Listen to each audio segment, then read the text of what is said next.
Welcome to Alfred University's 2020 Convocation. I join our faculty and staff in conveying how excited we are to see virtually our 185th entering class here at Alfred University. The energy that you bring, your aspirations, are cheering to all of us on the faculty and staff. We look forward to working with you over the years to come, first as students, and then as alumni, to fulfill our mission, which is transforming student lives and thereby bettering our world. First, I would like to ask Reverend Laurie Demott to come to the virtual podium and offer an invocation. As we begin our program of Convocation, I invite you to quiet your heart and your mind for a moment of prayer and quiet contemplation. Let us bow our heads. We are gathered here today to mark the beginning of a new school year, a time that always contains some uncertainty and change, but which this year is filled with uncertainty and change. This year will not be easy for anyone, not for new students learning to be at college for the first time, nor for returning students who thought they had the college routine in hand, not for new professors and staff trying to learn the ways of Alfred University, nor for faculty and staff that have been here since the beginning of time. None of us knows what to expect in the coming weeks and months. And the uncertainty of it all leaves us anxious and looking for somewhere solid we can put our feet. May we find that solid ground in one another. When all else is uncertain, may we find our certainty in the guidance, friendship, and welcome of those with whom we share these grounds. May first-year students discover friendships that will bring them the support they need to feel at home here in Alfred. And may returning students reconnect with friends and professors who have made their time here meaningful and joyful. May faculty, administrators, and staff have patience with one another and find strength and courage and wisdom in the words and the care of their colleagues. May each of us have a sense this year that no matter how much we may be socially distanced from one another, we are never socially isolated.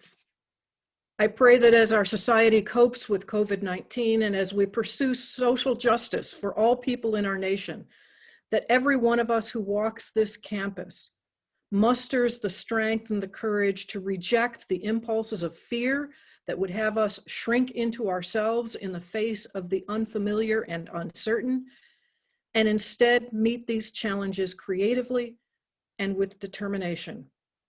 I pray that this community may provide the tools that we each need to grow in understanding and to find common ground with those who are different from ourselves. And I pray that from these experiences together, these students, these new students who are gathered here, will forge good and life-giving friendships. May our professors and staff build strong collegial ties based on mutual respect and understanding. And may we all sense a guiding, compassionate presence with us every moment of every day, so that we will become stronger people, people of wisdom and courage and peace. Amen. To Alfred University's new students, I cannot tell you how heartened we are by your presence here with us, by your interest in investing in education through Alfred University. That investment will bear significant fruit for both you and the broader world. And arguably in dealing with challenges like we're presently living through, if there's one solution, it's investing in education and the journeys you're about to embark on here at our university. John D Rockefeller, the oil tycoon, is most remembered for his ability to make money. But he also had a way with words. Somebody asked him once, what's the secret to being successful? And he apparently replied, you got to choose your parents well. One of his less well-known quotes, but one of my favorites, is later in life a reporter approached him and said, JD, of all the investments you've made, what's the best investment you ever made? And after thinking about it, he surprised the reporter by saying, it was the investment I made in education. He gave the lead gift that started the University of Chicago and also contributed generously to historically Black colleges and universities. And JD hailed from upstate New York. Another couple with upstate New York ties, Jane and Leland Stanford, made a lot of money in the railroad business. They lost a son tragically though, at the age of 16 on a European voyage, a tragedy that could easily shake families to the core. They decided to channel that tragedy into starting Stanford University, the Leland Stanford Junior University, as it's officially known, and would argue hands down that the impact that university has had outweighs anything they were able to achieve in the railroad business. An upstate New York couple without attending college themselves. They invested in education. Last example from upstate New York, George Eastman grew up here, lost his father at an early age, never went to college. In real terms, one of the most significant donors to higher ed in the history of the United States. Made his fortune starting Kodak. He gave extensively to numerous universities, to MIT, RIT, U of R, historically Black colleges and universities. And somebody once asked him, why'd you give all this money to higher ed? You never attended university. And upon reflecting, George responded, if there's a solution to any problem that vexes us, it's going to be through education. So we, the faculty and staff, our mission here at Alfred University is to transform student lives and better our world. We look forward to seeing you realize your dreams by this important journey that you're about to embark on here at Alfred University, and the ways you will change the world through that journey. And our ultimate goal is, whether you end up being an oil tycoon, starting a leading company, as was in its heyday Kodak, making it big in some other professional line of work, whether it's healthcare, whether it's teaching, whether it's raising a family, being involved in your community. If you get asked by a reporter or a grandkid, what's the best investment you ever made? Our goal is to have your answer be the investment I made by pursuing higher ed at Alfred University. So welcome to our 185th entering class here at Alfred University. I would like to now ask our Student Senate President, Merveille Bulonza, to come to the virtual stage and offer her remarks. Good evening, everyone. It is my absolute pleasure to welcome families, friends, and most importantly, the new incoming and transfer students to Alfred University and to your new lives as college students at AU. Here at Alfred University, we are a family, all of us from different cultures and locations with diverse beliefs. But once we are here together, we become a family with one goal: to grow with exceptional quality, abiding value, utilizing academic and extracurricular activities, referring to our mission statements. We are dedicated to helping you all maintain knowledge and skill to prepare you for the real world. Not to scare you, but to give you comfort that your future at Alfred University is splendid and full of victorious moments. Yes, you will face challenges, but remember, those are what will build you up into the intellectual and robust person you ought to be. Explore, expand, and exploit the resources at your disposal here at AU. Do not limit yourself because your future is in the beauty of your dreams. But also do not shelter yourself, take risks, try new activities, meet new people because our motto here is to step out of our comfort zone. Create memories whether on the field, on the stage, in the classroom, or even in your dorm rooms. As you embrace the opportunities that come your way, always remember where you come from and look ahead to where you're going. Everyone at AU is exhilarated to welcome you into the Alfred University family. Welcome to the magical valleys of Alfred University, where growth is endeavored for and diversity is embraced. Please join me now in welcoming our keynote speaker for this evening's convocation ceremony, Dr. Robert Johnson. Bob came to us from Westchester County, New York. As a student, he was the only African American in his class of 1968. His accomplishments since leaving Alfred University have been nothing short of remarkable. For example, as we celebrated in February during Black History Month, he's the only individual in US history who has simultaneously led 2 top medical schools in the country. He's the dean of both medical schools at Rutgers University. In that position, he has had a great impact on increasing the research profile in the healthcare space for Rutgers University. It's estimated that he's trained over a quarter of the currently practicing physicians in the state of New Jersey. He still does clinic every week, focus on adolescent youth. And he started and still plays an integral role with the Open Door Initiative, which began in Harlem to help disadvantaged youth across a wide range of issues. The services that the Open Door provides cover counseling, medical care, and job training. I had the pleasure and honor of meeting Dr. Johnson in person in November of last year, where he shared how he still dreams about Alfred pretty much every week and what an impact it had on his life. He also shared that he enjoys reading and reads at least 2 books a week, especially like spy novels. So through one of our alums, Alan Littell, we were able to introduce him to the works. He didn't realize he had a fellow alum, Bob Littell, who's also an accomplished spy novel writer. So without further ado, please join me in welcoming Dr. Johnson virtually back to campus here at Alfred University. We look forward to his keynote remarks. Good afternoon, Dr. Zupan, and thank you for that introduction.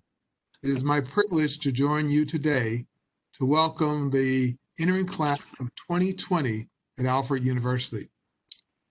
You prepared yourself and you worked hard, and now you are ready to begin the very hard task of university education. I would have much preferred to address you today in an auditorium out on the beautiful lawns under the sun with a gentle breeze cooling us. This would also have afforded me the opportunity to once again visit my alma mater and step on the same ground that I first walked on about 56 years ago. As a member of Alfred University's entering class of 1964, I started college at a time of great change in our nation. We were in the middle of the Civil Rights era. People and communities of color were mobilizing, organizing, and protesting hundreds of years of injustice and demanding that laws as well as attitudes change. Young men at that time were required to register for selective service and dreaded hearing that their draft number was called, requiring them to fight a war in Vietnam, thousands of miles away, in a part of the world that they had not heard of before. As we began our adult lives, the world at that time was changing and growing in ways we couldn't imagine. Today, you start your academic careers at Alfred under somewhat similar and unusual disruptive circumstances. We are in the middle of a worldwide pandemic, which has required that the leaders in higher education take extraordinary measures to ensure your health and safety and give you the opportunity to pursue the mastery of a rigorous collegiate curriculum. At Alfred, and indeed at every other college and university, including Rutgers, where I serve as the dean of both medical schools, extraordinary thought and planning has gone into ensuring that facilities can accommodate appropriate social distancing and that these rules can be in place to enforce wearing face masks, hand washing, and to drastically lower the likelihood of transmission of COVID in our facilities, including our living quarters. You're also beginning your time at Alfred during a period of societal growth. Much like the civil rights leaders from my college area, it is your generation that will now take the lead to ensure that attitudes continue to change and that we become a more perfect society which respects the dignity of every human being, regardless of skin color, racial background, sex, gender, or sexual orientation, or any other aspect that causes them to be different or causes us to divide rather than unite ourselves. My generation faced many obstacles and crises, but we overcame them and accomplished many great achievements. We learned to diagnose and prevent and cure diseases which would have wiped out millions of generations before us. Your generation will do the same. We learn to rely on reasoning and negotiations before resorting to combat. Your generation will do the same. We learn to make workplaces more accessible for racial and ethnic minorities, for people who had disabilities, and for LGBTQ populations. Your generation will do the same. We began to extend opportunities to people who otherwise would have been met with closed doors and hardened hearts. Your generation will do the same and maybe even do a better job than we did. My time at Alfred prepared me for a life that has been professionally and emotionally rewarding.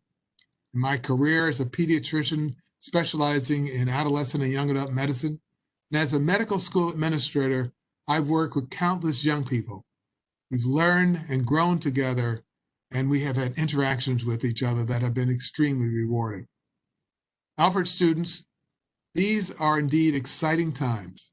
May you never forget the enormity of your responsibility to change the world, to show compassion for those less fortunate, to give back by mentoring the generations which have come before you and which will come after you. May you enjoy your time at Alfred as much as I did when I began my college education here 56 years ago, and see it as a beginning of a life of service to your community and to this nation and to the world. I would now like to welcome back our Student Senate President, Murfield Balanza, who will ask our incoming students to affirm their commitment to our student charter. We, the students of Alfred University,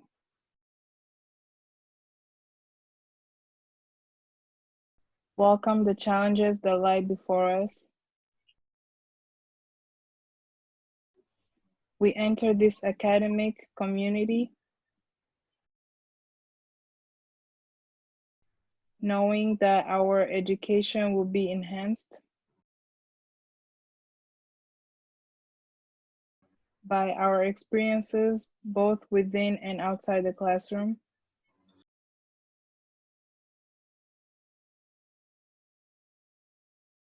And that our present and active membership are valued by the university.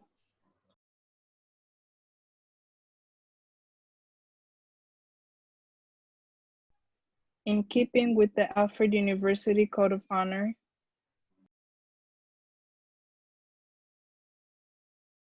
we will maintain an academic and social environment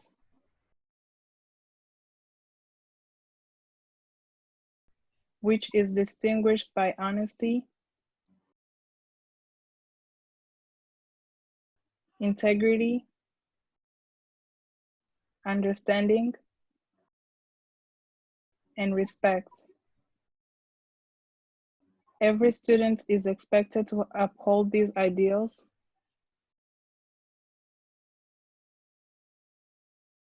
and confront any student who does not. Keeping these ideals in mind, we, the students, aspire to live, interact, and learn from one another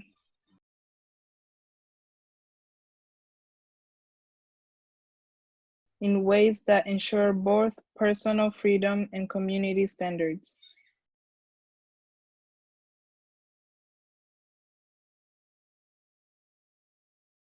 We stand ready to accept the opportunities of learning as set forth by the President, provosts, deans, faculty, and administration of the university.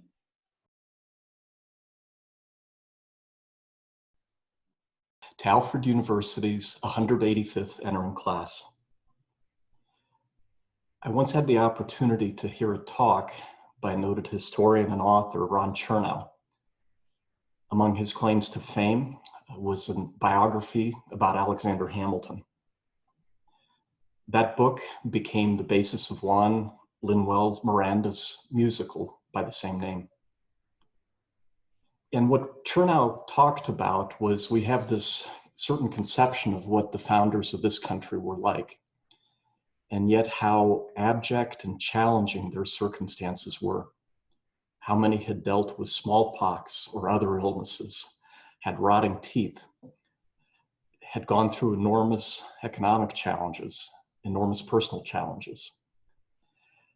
In Chernow's assessment, notwithstanding those challenges, that a common thread was they largely were what they read. And they had not so much to read from in those days. They read the Bible, they read Shakespeare. And a common theme that they drew on from Shakespeare is, notwithstanding these challenging times, we each have to play our part well. Let's draw on that important lesson during these COVID-19 times. We each have to play our part well. We've asked each of you not just to affirm your commitment to the Alfred University Pledge, but also to protect the Lux in a very public way on our website, and to commit to certain important actions throughout the school year until we get through COVID-19, to wear masks, to socially distance, to appropriately engage in personal hygiene. We're only going to be as strong as our weakest link. So it's incumbent on all of us, students, staff, and faculty, to play our parts well. None of us wants to return to the new norm that got established in March. The surest way to keep that from happening is by playing our parts well. So with that in mind, protect the Lux. We look forward to the connections we're about to make with you, with the world of ideas, to transforming your life and thereby bettering our world. Fiat Lux. Please now join me in welcoming back Reverend Demott, who will offer our benediction for this evening. And now may your feet remain steady on the paths of learning. May your days here at Alfred University be filled with goodness, friendship, and with joy. May your wisdom increase, your life be whole, the road before you be paved with peace, and may we all remain safe and well. Amen. In closing, please join me in singing our alma mater.